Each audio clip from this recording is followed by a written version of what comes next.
Everybody has been telling you about things that are going on at the UN, things that are going on in Washington, D.C., things that are even going on in Sacramento or going on in your county or in your community government. I want to talk about how all of this is impacting you and you and you and Orlean, you too. How many of you know cap and trade has already started in California? The caps went into effect January the 1st of this year. The first auction is going to be held as a dry run on August the 15th. On November the 14th, money starts changing hands. And the auctions begin, and 600 businesses will have to buy cap credits from the state of California. And when they do, who do you think is going to get the bill? Orlean? You. All by no, he's going to pay some too. And so she, and so are you, and so are you, and so are you. You know how I know that? Tom McClintock is my buddy. Tom and I worked with Dr. Larry Arnn at the Claremont Institute. Dr. Arnn, by the way, is now the chancellor at Hillsdale College back in Michigan.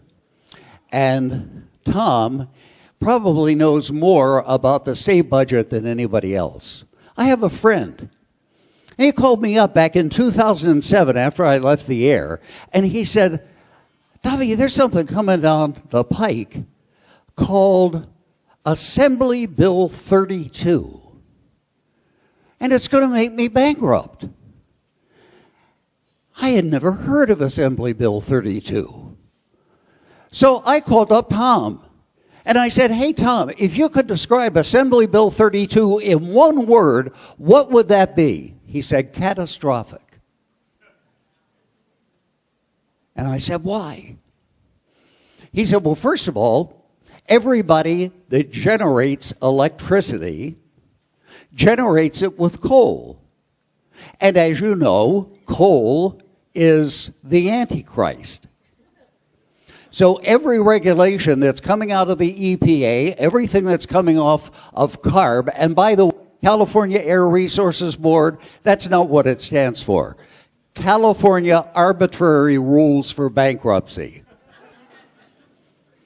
All of the regulations that are coming down. You have to do away with coal-generated electricity. You have to convert over to natural gas. Those conversions are hitting every single electric company in the state, and as they have to pay for their retrofitting, your electric bill is going to go up by a third. Quote Tom McClintock. He said, Duffy, every refinery in California that refines gasoline is going to all of a sudden have to buy a ton of these carbon credits from the state of California. Well, what does that mean, Tom? Well, let me give you just a for example, because I think Tom is a secret prophet. Everybody's heard of BP Petroleum, right? You know BP from the oil spill. You know they have a big refinery in Southern California in the city of Carson, which is just located just south of Los Angeles Airport along the 405 freeway. It's up for sale. And BP also owns all of the state's ARCO service stations. I don't know about you, I buy my gas at ARCO because it's always the cheapest. It's probably lousy gas, I don't know, but it's cheapest. BP put the whole thing up for sale. And unless they can find somebody to come in and buy it, that refinery is closing down, and so are the ARCO gas stations. Why is that? Well, it's because the cost of conversion to get these refineries up to standards that the California Air Resources Board has ordered is driving companies out of business. My friend, who I told you about, owned 3 diesel refueling stations in Southern California. And CARB and Mary Nichols, by the way, Mary Nichols has been called by Tucker Carlson's website, The Call. Now think of this.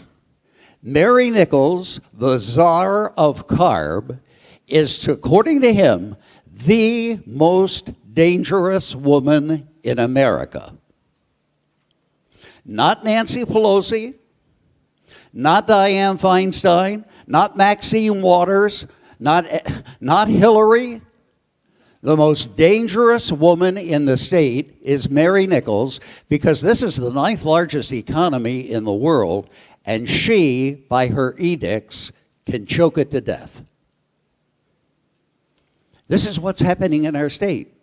Item number 3 from McClintock. Nitrogen is a pollutant. Nitrogen is used in everything that we grow. Agriculture is going to get hit. Your cost of food is going to start to escalate, and it's going to go through the roof. How many of you have visited a wine for some wine tasting? Well, it's okay. This is not Alcoholics Anonymous. You can stick your hand up. Let me tell you something. I'm Irish. You can mess with a lot of things in my house, but don't mess with my wine. When you ferment grapes and turn it into sugar, you make a gas. The gas is a pollutant. The average vineyard in California is going to have to pay $2 million a year for carbon credits. Yeah, I'm hearing, what? Now, I want anybody who would like to volunteer to come up here and tell the audience how cap and trade works. I'd like you to volunteer to do that. I'll save you the trouble. Oh, you want to volunteer? Well, you come up here. But you can't talk. You have to stand there.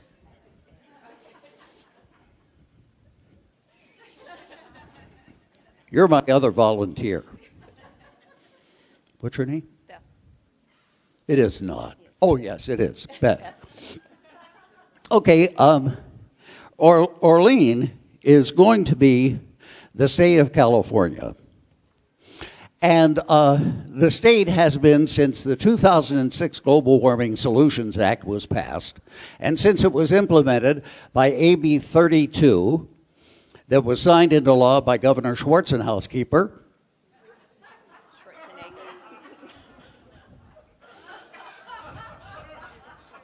Kennedy, we call her. Schwarzenegger. I do a solo, please, Orlean. Sorry. This is a carbon credit. She has gone through the entire state of California with her staff that you're paying for, and they have established a cap, a pollution cap, for every business, every vehicle, every home in the state. A pollution credit.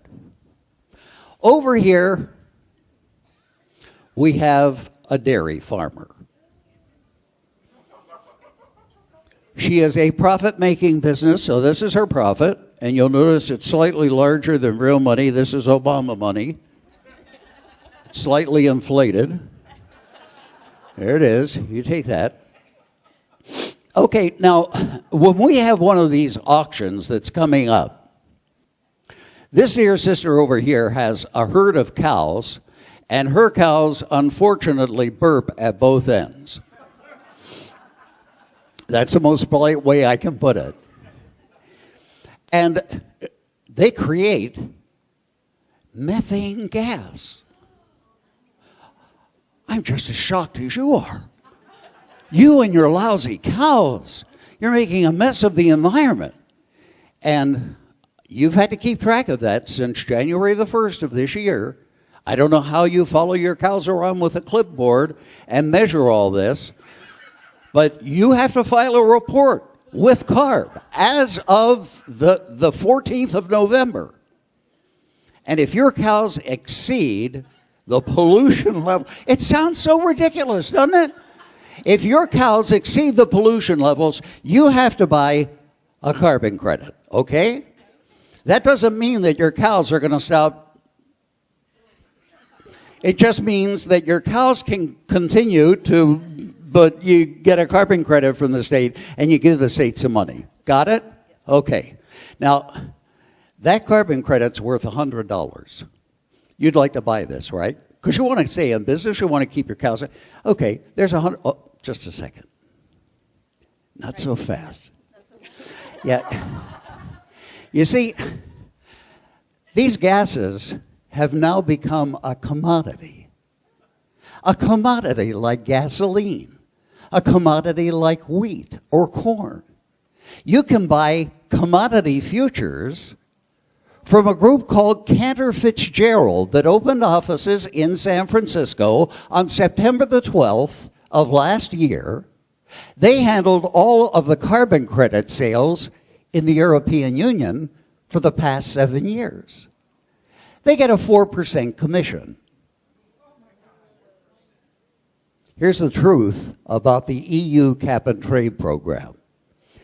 It affected 27 nations, 12,000 businesses, cost $135 billion, and guess what effect it's had on the atmosphere?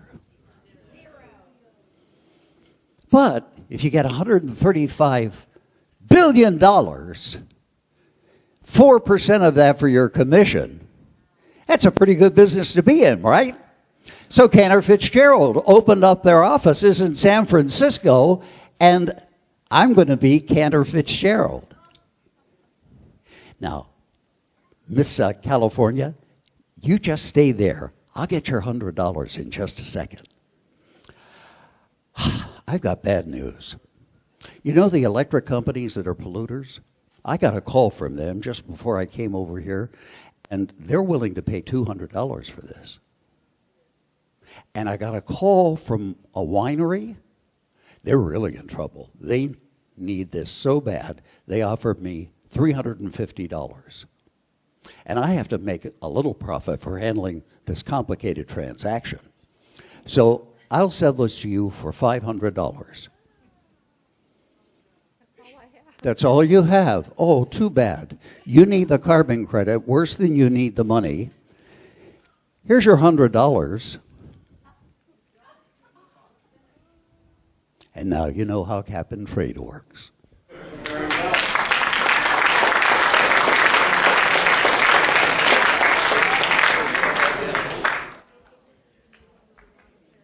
Now, let me tell you something. That's an oversimplified demonstration, but it's the truth. This is what CARB is all about. And this is what we're talking about when we're talking about how all of this that the guys this morning explained to you, how it's an agenda. Yeah, we've got 3 enemies in the world today. We've got terrorism. We know how that works. We've got creeping socialism. We know how that works. And we also have the globalists. And the globalists don't just sit at the UN in New York and try to figure out what they're going to do at their next big meeting. They are busy every single minute of every single day, and they are out to steamroller the agenda that Michael told you about until it becomes the law of the world. And that's the battle that we're in. I have formed 2 organizations in the last 14 months. The first one is called CFACT, SoCal.org, C-F-A-C-T, SoCal.org. CFACT, C-F-A-C-T, C is the committee, the FACT is for a constructive tomorrow. And back there when Michael was getting ready to make his assault on the Senate, he had an ally in CFAC, our organization that's back in Washington, D.C. And Michael, you'll be interested in knowing we are an NGO. We go to the UN conferences to keep them honest. You don't have to be satisfied with what the mainstream media is telling you. We'll tell you what's happening, and we will tell you the truth, not as Al Gore tells it to you, but as we know it from scientists. Anybody heard Lord? Thank you. Anybody heard of Lord Monckton? Our organization sponsored him to come here to Sacramento about a month ago. You heard him? Got a couple of people here who heard him? I spoke with him down at the University of San Diego. We called it the Poor Man's Boulder Fresher Tour. Lord Monckton works with us. As a matter of fact, over in Durban, South Africa, when the UN got together, he jumped out of an airplane for us with a banner that said Climate Gate 2. And when he landed, everybody in the UN compound wanted to know what he was up to. And they all came to our press conference, and we released the second round of the emails from the UN group over it. They cooked the books. All of the information that's come out from the UN about the climate and about greenhouse gases, it's all a scam. It's a lie. Lord Monckton is on our team. Fred Singer, the scientist from NASA, is on our team. And I want you to join our team too. Hey, thank you. This town, this nation understands two things: numbers and money. We don't have money, but we can get numbers. I speak 3 or 4 times a week on this subject. I'm 74 years old. I ought to be wearing funny pants and chasing a white ball someplace. But I need to be sustainable. Sustainable. I'm at this 3 or 4 days a week. I'm out speaking. I'm going to tea parties. I'm going to Women's Federated Republican. Is that what they call it? You know what I mean. I spoke about a month ago at a Republican State Central Committee meeting. And there was a guy sitting over here. And as I was talking, his jaw kept dropping further and further. And I went up to him afterward and I said, I know it was bad news. And he said, I voted for that. He didn't have a clue what he voted for. I felt kind of sorry for him. But I'm here to declare you are not alone. There are roomfuls of people like you that I am encountering a majority of the days of the week, and we are standing up to this agenda. We are standing for freedom, and with God as our helper, we will be victorious. Do I hear an amen to that?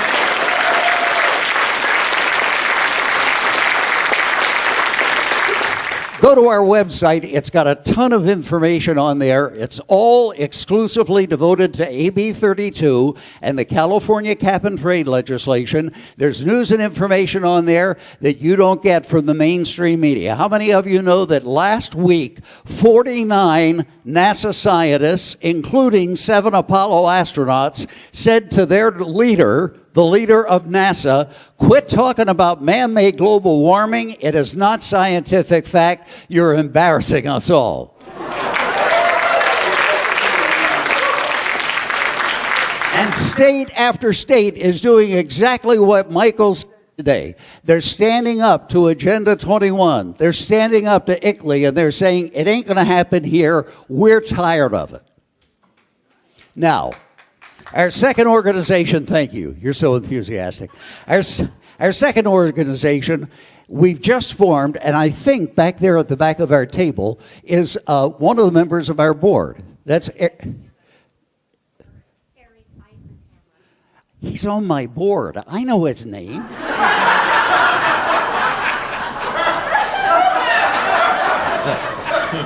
Eric Eisenhammer is back there from the Coalition of Energy Users of California.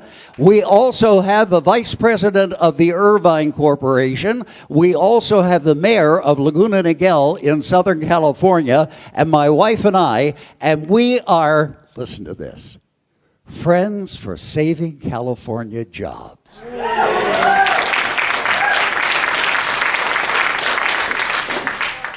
You know why we formed that? You know what the fastest growing business in California is? It's called relocation reps. Other states are sending relocation reps here to talk to our business people and say to them, hey, if you move over to Texas, you don't have a Mary Nichols, you don't have a CARB, you don't have a state income tax. As a matter of fact, we will assign to you a blocking back. And he's an official representative of the state, and he will block any resistance that you get. He'll get all your permits. He'll get all of your, everything that you need, and we'll give you tax incentives to move. Texas is number 1. Nevada's number 2. Arizona's number 3. And the list goes on and on and on. Our businesses are now leaving at a rate 3 times faster than 2 years ago. When Michael put up that slide and it said, some of the stuff they're doing just defies common logic. How many of you know that in America today, 49% of the people pay no income tax, right?